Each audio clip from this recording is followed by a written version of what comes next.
What's going on, guys? Your boy Amazing here, back with another video, and in today's video, guys, we are doing the Should You Summon for the brand new Fire Youth God of War tier. If you guys do enjoy videos like this, man, definitely make sure to hit that like button and subscribe, as we are on the road to that 51,000 subscribers. I definitely do appreciate the support on the channel, guys. And with that out of the way, man, let's hop in and let's talk the character. We're gonna be going over the actual kit of the God of War tier, and we're also gonna be going over the banner and letting you guys know whether or not you should be summoning based on all that info, guys. So alright, starting off with the passive here, guys. So we have follow my lead. Now, before we even hop into the passive here, I know I had a bunch of comments on my video I made this morning, pretty much saying, amazing, yo, this banner's bait. And yes, we're gonna talk about that, guys. I kind of clickbaited with my title, but it was because of what I said in my video. For you guys that don't know, if you actually look at this tier's the passive icons here, like, I don't know if it'll let me, oh no, it won't let me zoom in on this image here, but maybe I can open this in a new tab and I can zoom in for you guys. But honestly, this was a little bit weird because they have the PvP only icon, but they also have the Demonic Beast only icon as well. Now, from what this is telling me, and you guys can kind of see here as well, it looks like the icons are a little bit different in size. Now, I want to confirm if this is a thing that they always do or not. So I'm actually going to pull up the Hell and see what they put for hers. Right, because if Hell had a normal one for her actual, character info, okay, yeah, this seems pretty normal, right? Like, this actually seems pretty normal here. Like, here, let me open this up in another tab. But if we actually look at this right here, guys, I guess this part is a little bit bigger, and then there's this part right here. But I mean, why would they add the PvP only, icon there? That's a little bit weird to me. I don't think we have a character in the game that is only usable in Demonic Beast and only in PvP. We'll have to actually see exactly if this is implemented into PvP as well. But my thing, guys, is that I think this character will probably be just Demonic Beast. I'm going to tell you guys right now, if it changes and he is a PvP character as well, then I'll be honest right now, before I even talk about the kit, the character is going to be broken in PvP if he is a PvP unit as well.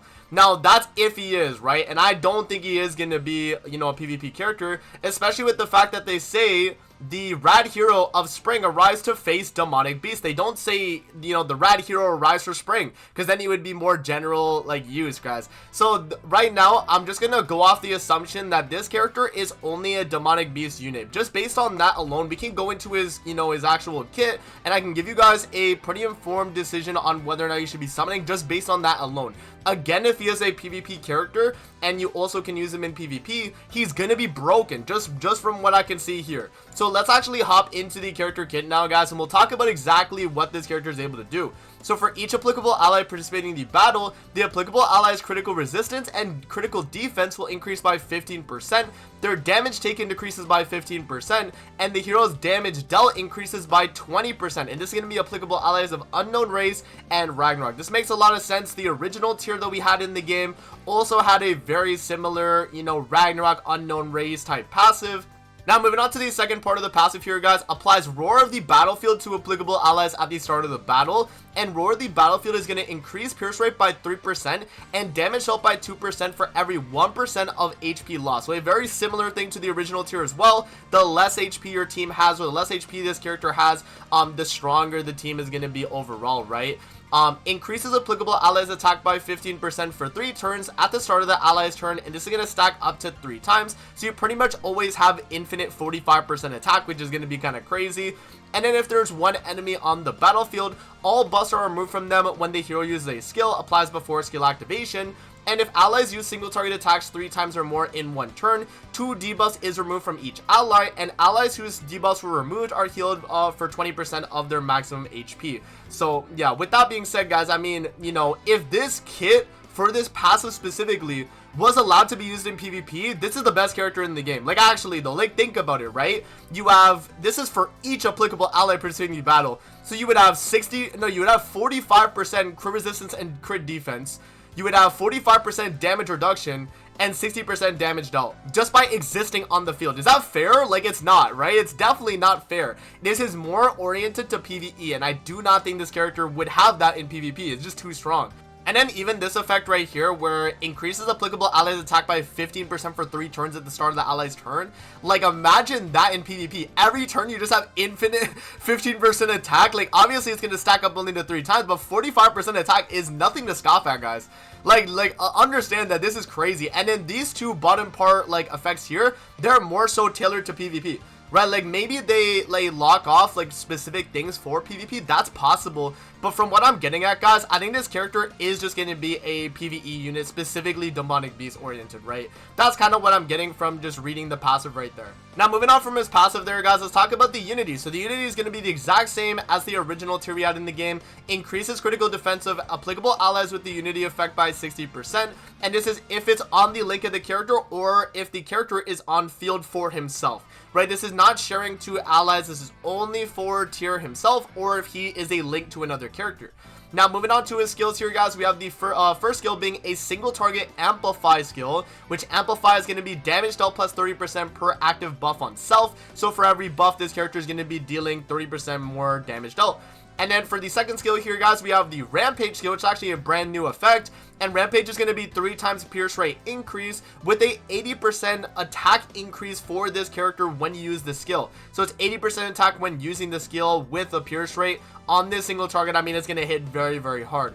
And then moving on to the ultimate here, guys, Meteor Strike, same as the original tier as well, increases allies attack related stats by 30% for 2 turns, then inflicts sever damage equal to 525% of attack on all enemies, and sever is going to be triple the crit chance increase. And yeah, I mean, guys, you can even see they have a spelling error in the actual like info. I mean, like the spelling error here, and then even this like PvP icon, they have to be mistakes, guys. Like they gotta be, right? They gotta be. There's no way this character is gonna be allowed in PvP. If he is by tonight, I'll be shocked. Okay, you guys will, if you guys are right and he's in PvP too, then hey man, I mean this character is gonna be broken. All right, guys, now moving on to the banner here. So we obviously talked about the kit of the tier, and I think tier's kit is really good. Now looking at the banner here, I don't necessarily think the banner is gonna be that crazy. Remember, this is a 600 pity banner. For a newer player though, I actually could see the reason for summoning on this as a newer player, because bear in mind, if you're a newer player that wants to start getting into PvE content, I mean a lot of these characters are really good for it. You have Freyr, Miguelda, Jormungand, Thonar, you know, green Freya as well for, you know, Nidhogg. You have the blue Valenti for Ratatoskr, Eller Liz for all demonic beasts. Baldur's really good across the board. Green Camilla is the only one that's really not a demonic beast unit, but still a fairly good character to have on your account for even the backline support that she provides. So yeah, I mean overall, like this is not the worst banner we've seen this year. It's definitely on the lower end of, you know, strength in terms of characters. Like if you're someone that's been playing the game for a while, you're probably only maybe missing like Valenti or Camilla, right? Or you probably have the rest of the characters on this banner list. So with that being said, guys, like if you're a newer player, I could definitely see this banner itself being worth it for you. But if you're a long-term player, I don't know if I necessarily want to recommend summoning on this banner, man, especially if the tier is only good in demonic beasts, right? If he's good in PvP as well, and it is both PvP and PvE, then hey, I mean this character is insane, right? Then maybe it is actually worth going for it.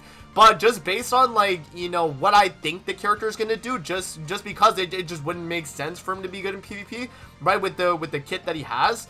Yeah, I mean, I think this character is going to be solid for PvE content, but definitely not a must summon, guys. So my conclusion on the banner right now, guys, is that if you do think that this character will be PvP oriented, I'm going to say this right now, like before you even think about summoning, make sure that you've seen either another YouTuber or maybe my video on the character to see whether or not he's even able to be used in PvP in the first place, guys. Do not jump the gun and summon for this character just because you think he will be a PvP unit, because this could be a mistake, right? It definitely could be a mistake. Now, if you're only thinking about summoning for this character for PvE content though, and that's why you want to pick up this character, it's actually not a bad idea to do it, especially if you're someone that wants to grind floor 4 of the Deer, because he is literally the unit, guys. This character alongside Jormungand, and then you run Thor and Freyr, I mean that's going to be an absolutely absurd team that is going to be very tanky, does really good damage, and you're going to have team-wide cleansing and healing. Like this team is going to be insanely strong.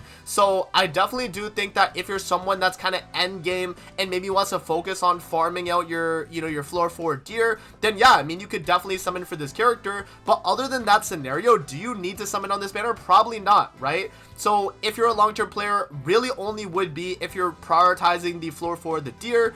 Other than that though, like, there's so many other replacements for this tier for other demonic beast content. Like, I don't necessarily think it's going to be better than the other demonic beast units across the board. Like, I would still probably say, like, you know, these characters for their roles are probably still better. But yeah, I mean, again, we'll have to see in game, right? We'll definitely have to see.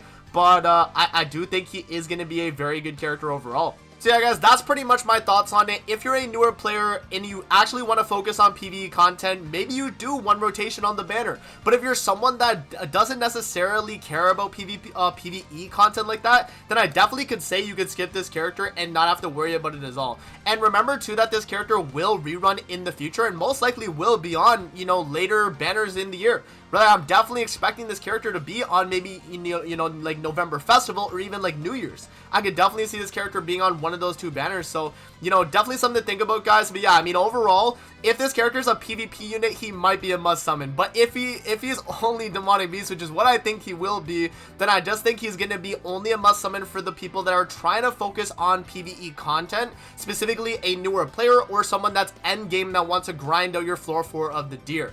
So with that out of the way, guys, that's going to be it for the video. I hope you guys did enjoy. Let me know what you guys think in the comment section below. Will you guys be summoning for tier? And do you guys think this character is a PvP character? I told you guys in my first video, like, that I did this morning on the patch notes, I said that this was only a Demonic Beast character. I didn't even mention PvP, and all my comments were about, oh, amazing, he can be used in PvP. But there's no way, guys. There's no way you guys believe that this is possible in PvP, right? It's crazy. So that's going to be it for the video, and I'm going to see you guys on the next one, man. Peace out. Have a good rest of your day, guys. See you later, man.